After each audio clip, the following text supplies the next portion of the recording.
లోక ప్రేమ కొంతమంది ప్రేమిస్తారు, కొంతమంది ప్రేమించరు. అదే క్రీస్తు అయితే నిత్యము ప్రేమిస్తూనే ఉన్నాడు. కాబట్టి ప్రేమైన వారలారా, దేవుడు అంటున్నాడు ఈ లోకంలో మరి మానవులకు ఆస్తుపాస్తులు ఐశ్వర్యాలు ఉన్నాయి, కానీ మరి ఒకటి వాళ్ళకి మరి కొద్దిగా ఉంటా వస్తుంది. అదేంటంటే రక్షణ లేకపోవడం. దాని ద్వారా ఏమవుతుందంటే మనశాంతి దుఃఖమే వస్తుంది. కాబట్టి ప్రేమైన వాళ్ళ ఆయన అంటున్నాడు, ఒక మాట అన్నాడు, యేసుక్రీస్తు ప్రభు అందరికీ అంటున్నాడు. ఆయన నేను ఒక్కరికి కాదు. మనం అనుకోవచ్చు ఆ దేవుడు మాకు కాదు అనుకోవచ్చు. లేదండి, యేసుక్రీస్తు ప్రభు అందరికీ ఆయన దేవుడుగా ఉన్నాడు.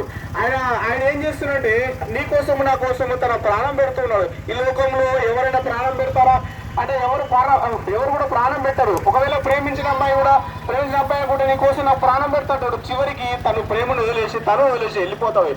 అదే యేసు ప్రభు అయితే ఈ లోకంలో ఉన్న వారందరి కోసం ఆయన ప్రాణం పెడతా ఉన్నాడు.